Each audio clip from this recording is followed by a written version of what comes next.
nasci em Belo Horizonte.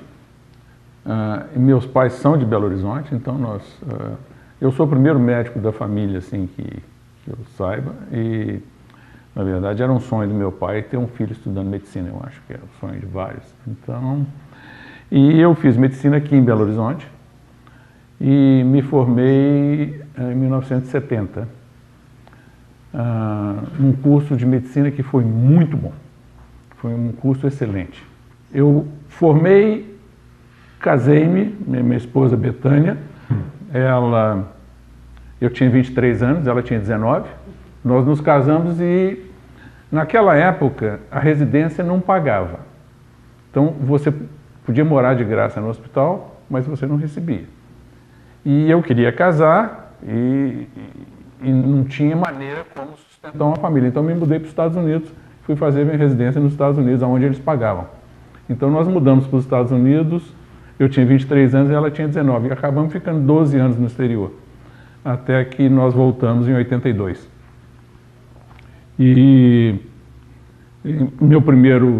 Fui para Carolina do Norte, fazer a residência de pediatria, e lá me encantei com a genética. Tinha um geneticista no departamento que me pôs debaixo da asa dele e me inspirou muito a fazer genética e me deu alguns conselhos importantes.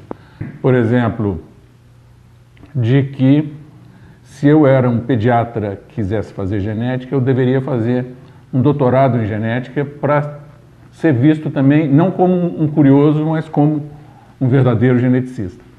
E, principalmente naquela época, eu estava nos Estados Unidos, e para você conseguir uma bolsa americana, você tinha de se tornar imigrante lá nos Estados Unidos. Mas se eu me tornasse imigrante, eu ia para o Vietnã, porque eles estavam mandando todo mundo para o Vietnã. Então eu mudei para o Canadá, e fui para o Canadá, onde eu fiz terminei minha residência de pediatria, fiz minha residência de genética clínica e fiz um doutorado em genética médica. E então terminei isso tudo em 77, eu já tinha terminado o doutorado, já tinha minha certificação no American College of Pediatrics, na American Academy of Pediatrics, já tinha minha certificação no Colégio Real de Medicina, no Royal College, mas aí eu estava encantado com a área básica, de fazer pesquisa básica de laboratório. Então eu fui para a Inglaterra, onde eu passei um ano fazendo trabalho de laboratório, de bioquímica mesmo, quer dizer, genética bioquímica. E terminada a estada na Inglaterra, nós pensamos em voltar para o Brasil, mas aí eu tive uma oferta para ir para a Universidade McGill como professor em Montreal. E aí eu fui para McGill e chegamos em Montreal. Para mim, parecia que aquilo ia ser minha carreira, mas aí minha mulher apavorou, porque ela pensou, aí ela viu que a coisa estava ficando feia, que ela não ia voltar para o Brasil. Aí ela quis voltar para o Brasil. E nós planejamos a volta. Mas de qualquer maneira, essa trajetória que eu fiz, de fazer primeiro pediatria, depois genética clínica e depois pesquisa em genética, é uma trajetória bem comum na época. A maior parte dos geneticistas eram pediatras e a genética era uma subespecialidade da pediatria. Além do Dr. Goodman, que me ajudou nos Estados Unidos, uma pessoa que me entusiasmou, que me estimulou muito, foi o Novantino Alves Filho, que ele tinha um interesse muito grande de genética, mas ele nunca largou a pediatria para fazer genética. Mas ele gostava muito e ele, inclusive, esteve um período no Canadá também, fazendo genética em Toronto. E eu lembro quando o Novantino voltou do Canadá, eu estive com ele aqui e ele me estimulou bastante. Então foi uma figura importante nesse aspecto. E ele é meu colega, quer dizer, na verdade eu sou acadêmico e ele é patrono, né, da Academia de Pediatria. Em 1982 a gente queria voltar para o Brasil. Na verdade, antes, em 1980, minha mulher já tinha decidido que a gente ia voltar. E você sabe que depois que a mulher decide, a gente não discute, a gente segue as ordens. E então eu vim e fiz um concurso no Departamento de Bioquímica e Imunologia da UFMG em 1980. E passei no concurso e tranquei a minha contratação. Mas esse era para o aspecto mais básico, e eu precisava de uma posição clínica, né? E aí, por uma série de caminhos, eu cheguei ao professor Hilton Rocha, que tinha montado, na época, o Instituto Hilton Rocha, junto com o Cristiano Barsanti. E ele era muito interessado em genética por causa da oftalmologia. A oftalmologia, muitas das doenças oculares são de origem genética. E então eles tinham um subsolo que estava vazio, uma área relativamente grande, uns 200 metros quadrados. Aí eles nos deram essa área e nós montamos um laboratório de genética clínica lá e no Instituto Hilton Rocha.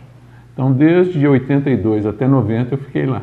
O laboratório dedicado à genética. Sim, o Dr. Orion Bastos, que fazia patologia clínica, ele era um hematologista e algumas das doenças hematológicas o cariótipo ajuda, principalmente a leucemia mieloide crônica. E então ele montou, os primeiros cariótipos de Belo Horizonte foram feitos pelo Orion Bastos. Mas o nosso laboratório foi o primeiro laboratório totalmente dedicado à genética. E imediatamente nós começamos a fazer uma série de procedimentos genéticos. Em 1990, já com 8 anos de experiências no Instituto Hilton Rocha, nós mudamos aqui para essa sede própria do GENE. Quer dizer que já estamos aqui há 27 anos. Né? 27 anos. É.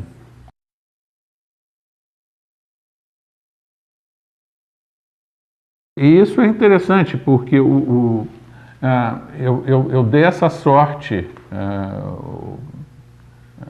de ser ao mesmo tempo professor do Departamento de Bioquímica, que é uma área básica, e geneticista clínico e geneticista laboratorial. Eu fazia consultório de genética desde essa época. E então o fato de eu estar ligado à universidade fez com que fosse fácil para mim implantar uma série de metodologias genéticas no Brasil que eram inexistentes antes. Então, por exemplo, nós fomos o primeiro laboratório do Brasil a usar testes de DNA. E nós introduzimos no Brasil os testes de DNA de paternidade, que hoje em dia já se tornaram rotineiros, mas nós introduzimos isso em 88, quer dizer, há muito tempo atrás. E, na verdade, o núcleo de genética tem estado... O que a gente tenta fazer, basicamente, desde a nossa inauguração, é que um paciente que nos procure aqui, em Belo Horizonte, ele tem o nível de cuidado genético que ele teria se ele fosse nos Estados Unidos ou se ele fosse à Europa. Então, todos os avanços que foram ocorrendo nos Estados Unidos e na Europa nessa época, nós conseguimos implantar aqui. E até hoje, né? Então, por exemplo, nós somos os pioneiros no Brasil na área de sequenciamento de DNA para diagnóstico clínico, que é uma coisa que a gente faz rotineiramente hoje. Eu me reinvento periodicamente, né? Então, há mais ou menos 5 anos atrás, eu montei um laboratório novo. Eu já tinha 3 laboratórios, que é o núcleo de genética aqui. Eu tenho a Gene Genealógica, que faz teste de DNA em animais, que é uma outra empresa que é na Pampulha. Tenho o meu laboratório de pesquisa na UFMG, que hoje em dia é enorme, que já formei mais de 40 doutores, né, lá. E montei um laboratório na Faculdade de Medicina, um laboratório de genômica clínica. Então, é a utilização da genômica para o diagnóstico, que é uma coisa super nova em todo o mundo e que nós conseguimos implantar. Você faz o diagnóstico de uma maneira diferente. Por exemplo, a metodologia normal de você fazer o diagnóstico de uma doença genética é você examinar a criança, você faz um diagnóstico clínico, sabendo do diagnóstico clínico você sabe qual que é o gene que está envolvido, e aí você faz um teste genético daquele gene e chega ao diagnóstico. Mas muitos casos de doenças genéticas, você não tem nem ideia de o que é a doença e o que é o gene, porque você tem uma convergência clínica. Por exemplo, se você pegar doenças que causam encefalopatias epiléticas, ou seja, epilepsias, e que a criança tem também atraso de desenvolvimento, retardo intelectual, etc., você tem uns 60 ou 70 genes e o quadro clínico é praticamente indistinguível. Então, você não pode fazer um diagnóstico clínico. Então, com o genoma, o que nós fazemos é um diagnóstico ao contrário. Você sequencia todos os genes do indivíduo. Todos, 20 mil genes. E aí você vai ver daqueles 20 mil genes usando técnicas de bioinformática que nós usamos, e inclusive programas de bioinformática que nós montamos e que nós criamos aqui em Belo Horizonte. Você descobre qual que é o gene que está com uma mutação patogênica.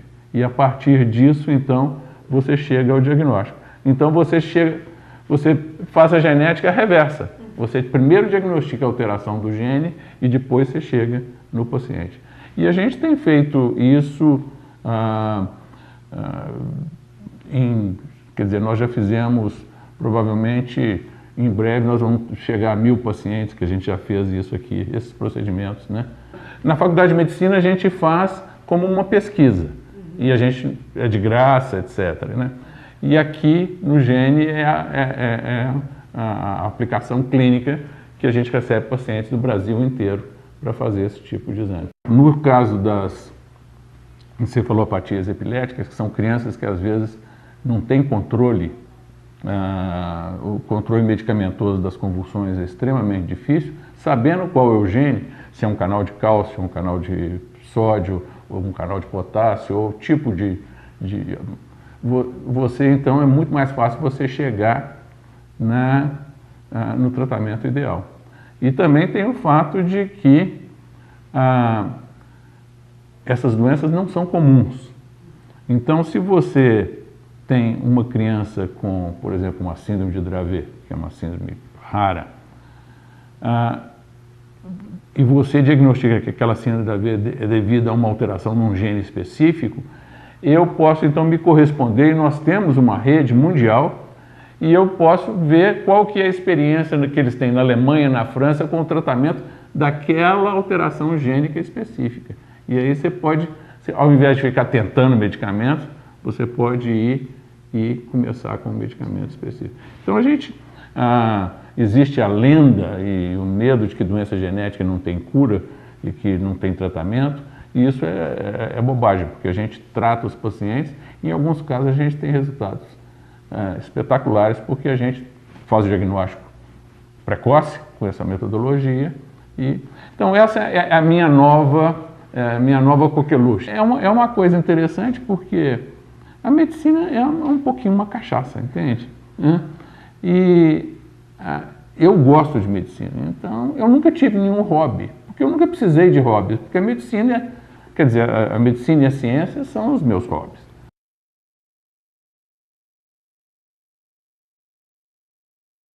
Porque a doença genética, quer dizer, a gente vê adultos com doenças genéticas e a genética de doenças adultas avançou tremendamente, mas o grosso das doenças genéticas são ou durante o período reprodutivo, que são os abortamentos espontâneos, etc., ou então, quer dizer, a medicina fetal hoje em dia cresceu muito com as imagens, né?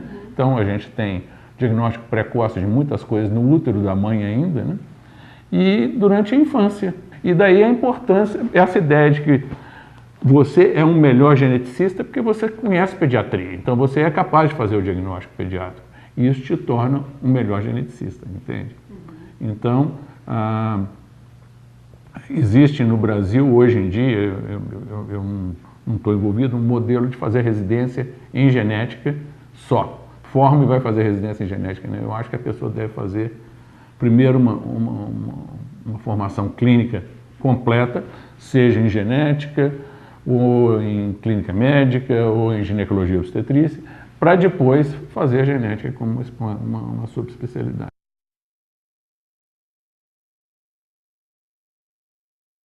E daí o fato de eu estar na academia de pediatria, né? Porque eu fiz minha formação completa e no Canadá são 4 anos de residência para fazer pediatria. Aqui está virando 3, mas ainda não é. Mas lá são 4, né? Então é bem puxado. Quando eu fui convidado para a Academia Mineira de Pediatria, eu fiquei muito honrado, porque eu não tenho rótulo de pediatra, né? Quer dizer, eu não uso o rótulo de pediatra, mas fiquei extremamente honrado e o pessoal meus colegas e acadêmicos e os patronos são todos pessoas excepcionais, né? De capacidade muito grande. E alguns deles foram meus ídolos quando eu era estudante de medicina, vários deles. Muitos deles foram meus professores, né? na faculdade de medicina. Então, para mim é uma honra fazer parte dessa academia. Eu também sou da Academia Brasileira de Ciências, eu sou da Academia Mineira de Medicina, mas eu tenho um xodó especial pela Academia de Pediatria.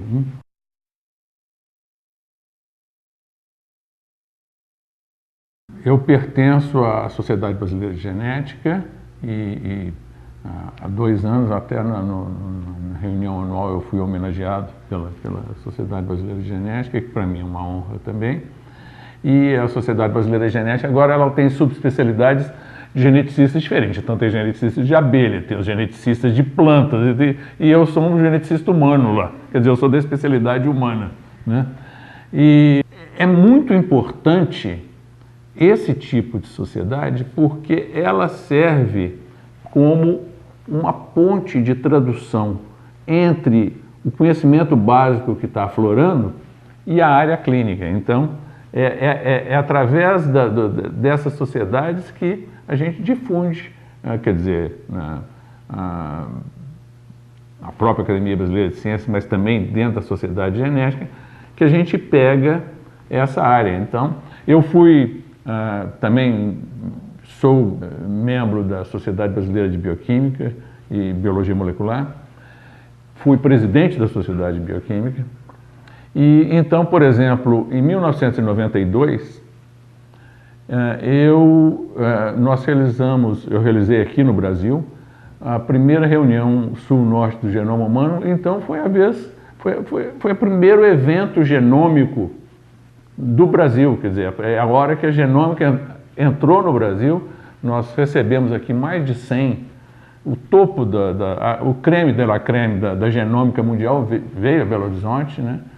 E, na verdade não foi a Belo Horizonte, a reunião foi em Caxambu. E foi um evento importantíssimo para a genética em toda a América Latina, porque vieram também pessoas da Argentina, do Chile, da Colômbia, da Venezuela, etc. Então, esses eventos são muito importantes. E, de uma certa maneira, é um privilégio para mim eu ser professor da UFMG, fazendo pesquisa básica, como na introdução do DNA, e depois nós trabalhamos por muito tempo numa área interessantíssima da genética, que é a genética histórica, que então nós fizemos por quase 20 anos pesquisas na formação e estrutura do povo brasileiro. Então, a utilização da genética agora para fins históricos e sociológicos quase, né? Para entender o próprio povo brasileiro e o que o brasileiro é, as origens, né? Ameríndias, as origens europeias, as origens africanas e o que cada um tem de dentro de nós, essa mistura própria que faz o Brasil, né? E então eu tenho tido esse privilégio de poder pegar coisas muito frescas da área básica e trazer aqui para o gene e poder aplicar isso clinicamente como um pioneirismo, né? Então tem sido uma aventura, né?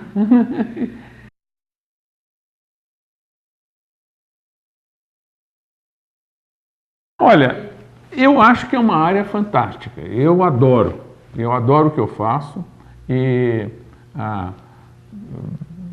quando a gente, o sequenciamento dos exomas a gente faz fora do Brasil, e aí eles mandam os resultados de 12, aí a Betânia, minha esposa, Betânia, chega em casa e olha e fala, ele está feliz hoje porque ele recebeu os exomas. Então eu estou lá trabalhando no computador, varo à noite trabalhando no computador, faço coisa que menino faz, né?